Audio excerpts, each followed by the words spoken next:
Je m'appelle Manoé, j'ai 7 ans. Je vais me faire opérer de ma boule pour enlever les crisettes.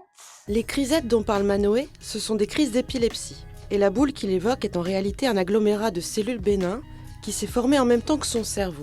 Une maladie rare qui s'appelle l'amartome hypothalamique. Il aura fallu 1 an et demi pour que le diagnostic soit posé, un long parcours du combattant. Au début, c'était des moments de rire. J'avais l'impression qu'il rigolait sans raison extérieure, sans lien en fait avec ce qui se passait. Donc il se mettait à rire. Je dirais approximativement vers l'âge de 2 ans, mais avec le recul, on se dit qu'il y avait quand même il y avait des petites anomalies dès le départ, dès tout petit. Ça a été un bébé qui est né, qui pleurait énormément, tout le temps. Beaucoup. Et donc vers 2 ans, j'ai commencé à percevoir ces crises de rire. Donc j'en avais parlé au pédiatre, au médecin, qui me disait c'est sa façon à lui d'extérioriser. Il y a des enfants qui se roulent par terre, il y en a d'autres qui crient, lui il rigole, voilà. Et puis plus le temps a passé et plus c'était marqué, plus c'était fréquent. Au départ, c'était peut-être 1 fois par mois, et après c'était 1 fois par semaine, puis 2, 3, et après ça a été 8 fois par jour. Et donc on a déménagé dans une toute petite campagne.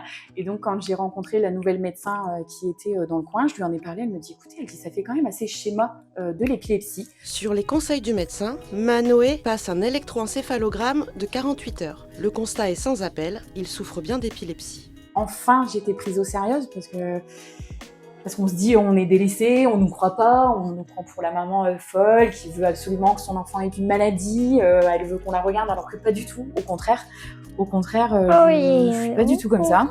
Donc voilà, c'est enchaîné un petit peu des examens, des IRM, des scanners pour un petit peu savoir. Et donc il s'est avéré qu'on nous a parlé d'amartome hypothalamique. Donc de là, pas d'explication. Donc de moi-même, je fais quelques petites recherches sur Internet. Donc le coup de massue, on se dit mince, c'est quelque chose d'important, on ne nous en parle pas, ça reste flou, pourquoi, comment. On a pris contact avec une pédiatre sur Valenciennes qui nous a un petit peu expliqué. Elle nous a dit écoutez, nous on n'est pas très spécialisés, on va plutôt vous diriger vers Lille, qui est un plus grand hôpital avec de plus grands professionnels. Et puis donc on a testé des médicaments sans vraiment rencontrer quelqu'un qui mettait des mots sur tout ça, qui nous expliquait vraiment.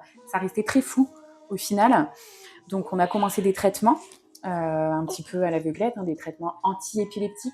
Pendant les vacances l'année dernière, j'ai vu sur Manoé des petites plaques au niveau des cuisses, donc il avait été se baigner et ça m'inquiétait. La neuropédiatre avait dit surtout, au moindre souci, la moindre chose qui vous paraît suspect, allez aux urgences. C'est des traitements assez lourds, c'est des neuroleptiques, donc il peut y avoir quand même des conséquences.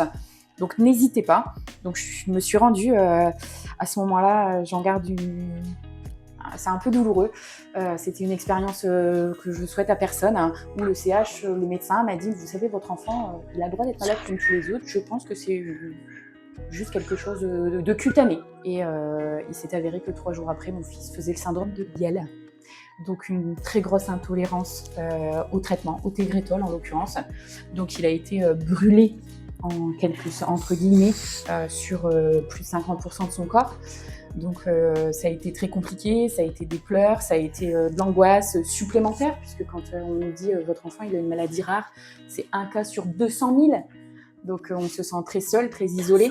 La boule présente dans le crâne de Manoé est bénigne. Néanmoins, elle peut entraîner des comorbidités et causer à terme un handicap sévère. Cet agglomérat de cellules, haut de 9,7 mm, peut engendrer des troubles de la croissance et des troubles neurocognitifs. Les traitements qui ont été mis en place ne fonctionnaient pas puisqu'il y a une pharmacorésistance, d'où la singularité de cette fameuse tumeur bénigne. On n'avançait pas, on n'avait pas de réponse, et donc j'ai lancé une bouteille à la mer sur Facebook, un SOS, en disant voilà, mon fils a telle maladie, mais j'ai pas de réponse, je me sens seule, j'ai besoin de mamans qui ont des enfants avec des maladies rares, avec qui échanger, avec des noms de médecins, enfin une aide quelconque. J'ai eu énormément de retours.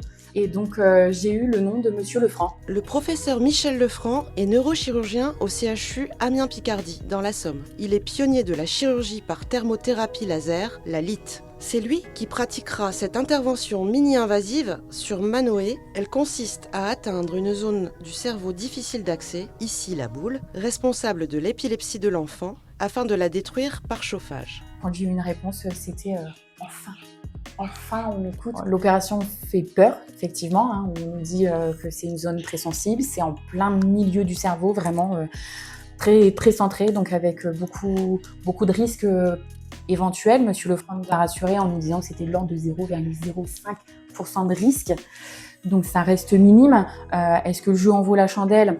On le saura dans quelques heures, quelques jours, mais voilà, Manoé ne supporte plus les crises d'épilepsie, donc voilà, c'est enlever le traitement au quotidien, enlever cette vie différente qui nous fait peur au quotidien. On a l'espoir pour Manoé d'avoir cette vie normale comme tout parent souhaite une vie normale à ses enfants.